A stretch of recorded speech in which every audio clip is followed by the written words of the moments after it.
Kebab is currently planning to enter into the market of Dunedin, New Zealand.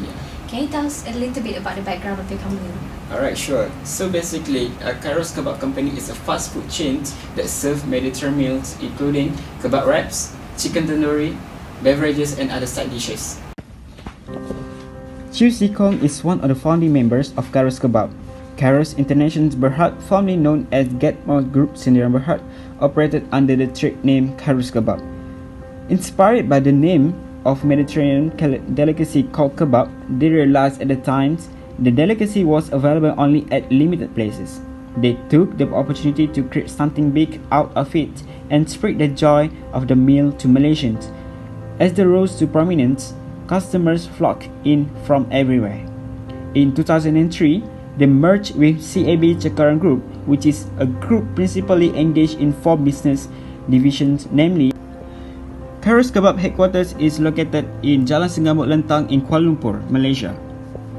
In 2005, Kyros went through a rebranding of their logos to inject creativity and revive the brand to make it into international standards. This includes the changing of their logo to a more modern concept and also the change in their restaurant concept to a mix of Mediterranean and Western dining ambience. Their first ever outlet was opened on April 23 in 1997 in Kuala Lumpur. Presently, there are 10 Kyros Kebab outlets throughout Selangor and Kuala Lumpur. Kyros Kebab is driven with the slogan of tastier and healthier wholesome meal, which derive from the high quality, healthy, nutritional compositions and unique taste of its food.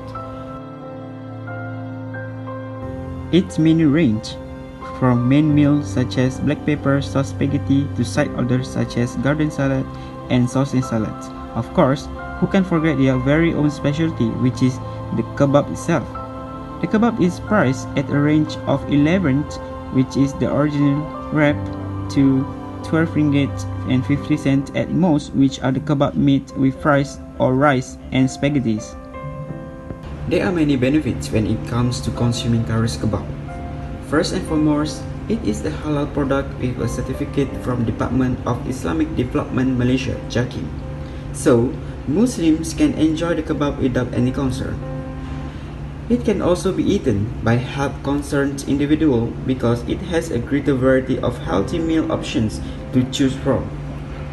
Their kebab meats can also be enjoyed for people of all ages, as they are roasted over specially made stainless steel rotating infrared vertical burner that allows excess oil to drip off.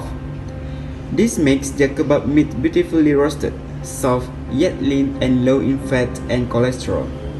Not to mention, the price is also affordable. Lastly, it can also be consumed by vegetarians as they provide menus such as veggie wraps.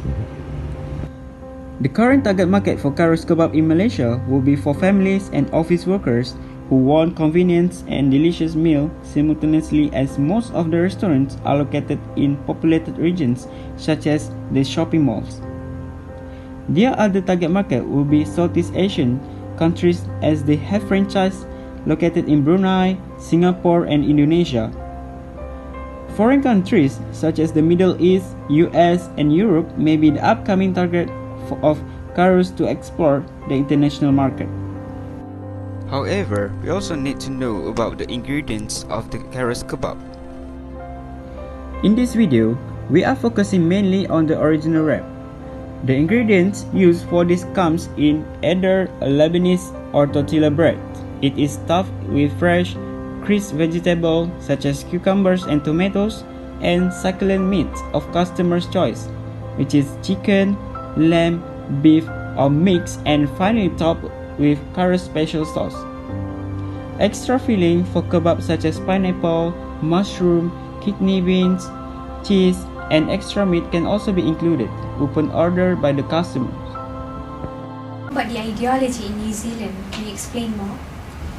The polity of New Zealand functions within a framework of a unitary parliamentary representative democracy.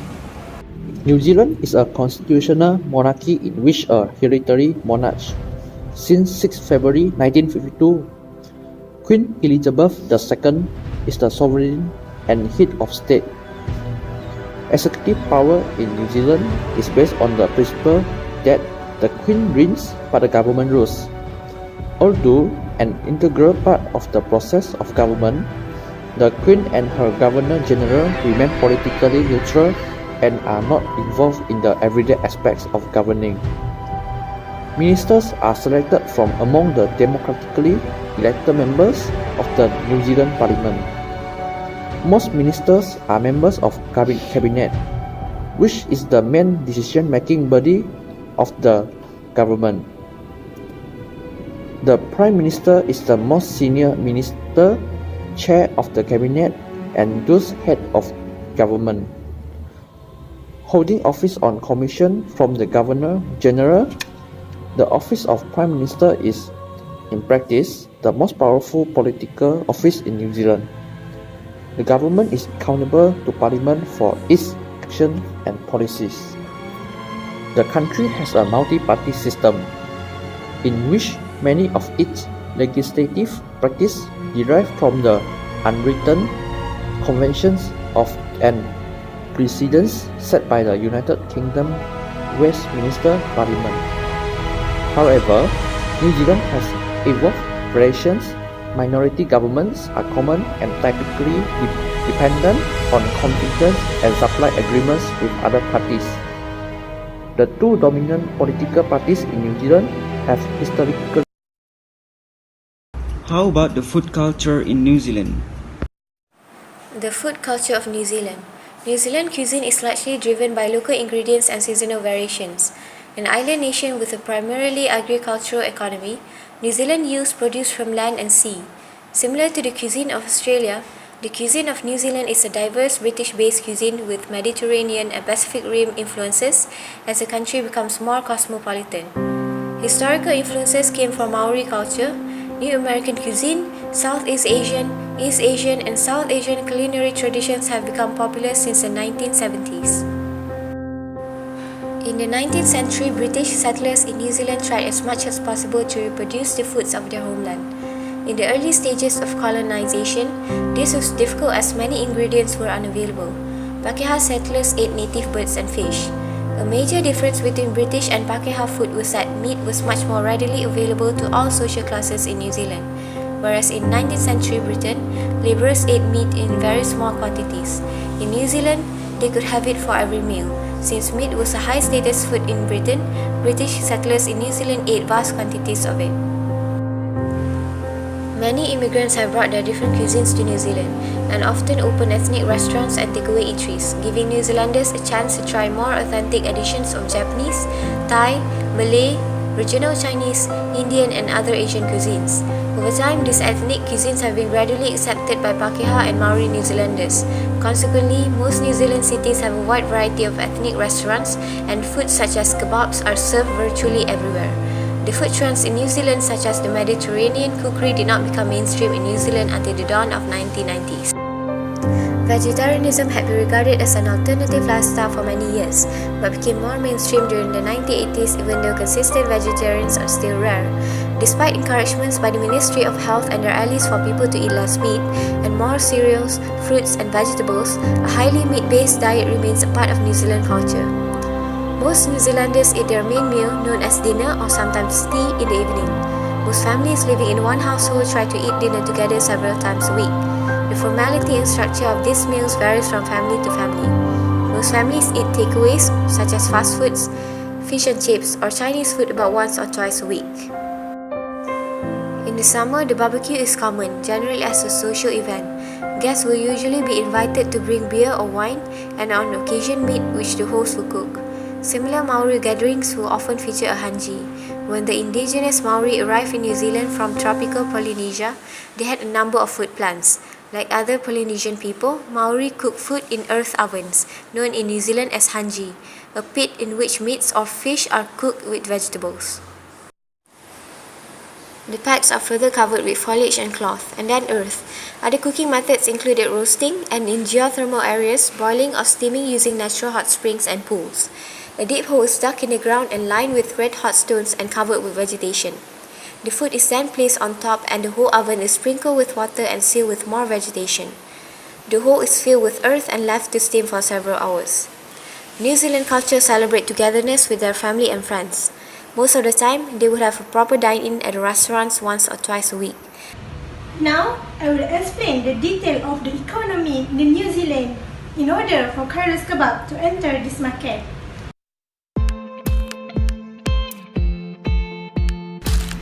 GDP in New Zealand was 200.84 billion US dollar, which increased from 56.78 billion US dollar in 1998. So the average annual rate for growing are 7.53%, where it shows there are positive GDP in New Zealand. Based on this statistic, New Zealand has been ranked as the second highest in nominal GDP for Oceania countries. As a whole, New Zealand also has been ranked at 53rd position for this type of GDP among other countries in the world. So, growth in GDP really interconnected with the productivity in a country, including the pattern of people's spending behavior and the standard living of population. The population in New Zealand is around 4.7 million, where in Dunedin itself, there has been estimated about 125,800 people who lives in that particular area. Since 1997 to 2017, income per capita in New Zealand has increasing, which shows that as the income per capita increases, the greater the consumption for individuals in New Zealand. It shows that there are simultaneously can increase of purchasing power for people who stay in New Zealand. New Zealand has a stable increase in inflation rate. This is a good sign where experts believe that as the inflation rate increases, the cost of living will also be higher. New Zealand unemployment rate was only 4.5% in 2017. New Zealand has provided more than 90% labor resources works. And in other words, when a country having a low unemployment rate, this means that the country has a good economy level. Exchange rate. The exchange rate of New Zealand dollar to USD is decreasing by year since 2015. From 1.43 NZD exchange 1 USD in 2015 has decreased to 1.46 NZD to 1 USD in 2017. This situation means New Zealand have the advantage when exporting their domestic goods to global market. Since their exchange rate is decreasing, the cost of export will also be lower, and New Zealand product in terms of price will allow more competitiveness in the global market. In terms of economic freedom, since New Zealand has a high score in economic freedom, this index shows that New Zealand is a country that is suitable to the business and easily get the approval in any other economic activities. This is the Economic Freedom Index in 2017. This index is very important because it is an indicator for the foreign investor to make decision whether they want to enter the market of New Zealand or not. This index also shows a comparison from other countries when it comes to labor freedom, invest freedom, government integrity, and also trade freedom. So New Zealand has an economic freedom and has the top economic freedom in the world. In terms of New Zealand's psychological segmentation, when it comes to their lifestyle, New Zealand has the third highest adult obesity rate in OECD countries. They also place 22nd as a country with the highest prevalence of obesity. So, Lebanese bread that are used in the original wrap of Kyros Kebab are considered as healthy breads suitable for consumers concerned with diabetic, digestive and constipation problems due to their oil-free nature and low sugar composition. Having a low inflation rate and an increasing GDP per capita shows that the country is developing. New Zealand is also ranked third as the country with the most economic freedom and ranked first spot for ease of starting and doing business. Since Kyros went through a rebranding, they should take the opportunity to enter foreign market like New Zealand who are open to different cultures. In order to choose our international business strategy, we would have to look at three things to determine whether the pressure to localize the kebab is high or not. Firstly, we would have to look at the law in New Zealand. The law for food safety in New Zealand is very different than in Malaysia. Enforcement of the Food Act 2014, which is a new act, includes a better food safety compliance system than the Food Act 1981. Minor and technical offences will be dealt with faster and more effectively, and penalties for the worst offences have been strengthened. So there's definitely requirements that are needed to meet the Food Act in New Zealand. Plus, there's also law and regulation in New Zealand in terms of their halal logo. Hence, a change is needed. Secondly, we look at the culture in New Zealand. New Zealanders prefer to have a proper dine-in at a restaurant rather than at a kiosk. Since Kyros went through a rebranding in 2005, most of their kiosks were renewed as restaurants. So in terms of their dining culture, no changes are needed. However, people in New Zealand prefer lamb or muttons over chicken. So there is a need to modify to muttons as our main ingredients on the kebab. Lastly, we look at the economic condition. Since New Zealand's foods are expensive inclusive of their 15% GST, we choose to lower the price of kebab to 9 ringgit, which converts to 3.62 New Zealand dollars including GST. So also a change needed. So that would mean that we get 3 out of 3, which means there is a high pressure to localize Kyros Kebab. Next, we would have to look at the number of competitors. In New Zealand, there are a high number of competitors for kebabs and sandwiches as the ingredients contained in it, which are lambs or muttons, are their usual delicacy. So our international business strategy would be transnational strategy. There are high pressure to localize and also a high number of competitors and rivals. Hence, a little bit of modification is needed when entering New Zealand. For our entry strategy, we find joint venture to be the best option for Kyros Kebab. Joint venture is an association of 2 or more individuals or entities for the purpose of engaging in a specific business enterprise for profit. It is chosen as steps needed to import food to New Zealand are strict and complicated as compared to importing food to Malaysia. Also, because New Zealand's top 10 exports to Malaysia include meat, dairy, eggs, and vegetables. This means that Malaysia rely heavily on New Zealand for their sources of food. Since we don't plan to import our ingredients to New Zealand, it is best to join with any middle-class kebab restaurants in New Zealand. In doing so, Yilmaz, a kebab and pizza restaurant located at 906 George St. Dunedin, seems to be a perfect fit as they sell a variety of kebab except for mutton kebabs. Both Yilmaz and Kyros can exchange information on how they make their kebabs and the technology used to make the kebabs. This will benefit both sides because it enables the parties to offer their customers new products and services and also help the parties to save money in operating, marketing, and advertising costs. Supplies are provided by Yilmaz since it is a joint venture. As for the supplies of muttons, Pure South has been distributing fresh and high-quality muttons in 65 countries including Malaysia. So this will be an opportunity for Kyros Kebab to become a customer of Pure South. So both Yilmaz and Kyros can join forces to form a kebab company, combining the best features of both companies without altering the parent companies. The 4 P's of Kyros Kebab. For product, we choose to customize the product. The main meal is substituted to muttons to replace the chicken. This is because in Malaysia, chicken is a common delicacy, whereas considering the food culture of New Zealand, they prefer muttons as their meal, seeing as their food culture was influenced by Britain and the Maoris. Secondly, promotion. Pull marketing is applied, such as coming out with a non-standardized advertisement. We will use different advertisement which we advertise in New Zealand compared to our advertisement in Malaysia. For example, for the food culture part, we may advertise our kebab with complimentary beverages like fizzy drinks such as L&P, lemon and peroa, which is famous in New Zealand and has been a local favorite for years. The product can be marketed through public relations, advertisements, or newspapers. All advertisements should be expressed to meet local requirements in New Zealand. The price strategy to use for the kebab is predatory pricing. For example, selling the kebab at a low price, such as at 9 ringgit for one kebab, which is lower than the initial price, 11 ringgit for one kebab. If you convert to New Zealand dollars, you get $3.62 inclusive of GST. Since the competitors for kebab is high, there will be a higher elastic demand because people will have more choices to choose from. So it's better to sell at a slightly lower price than before, but also slightly lower than the competitors. New Zealand does have an anti-dumping policy on foreign imports that it believes are priced below fair market value. However, it's not necessary as the ingredients are supplied domestically in New Zealand. Lastly, place. Taking the muttons as an example, it is going to be distributed through long channel. From the manufacturer, Pure South, it will be distributed to the retailer, which is Yilmaz, and then directly to consumers.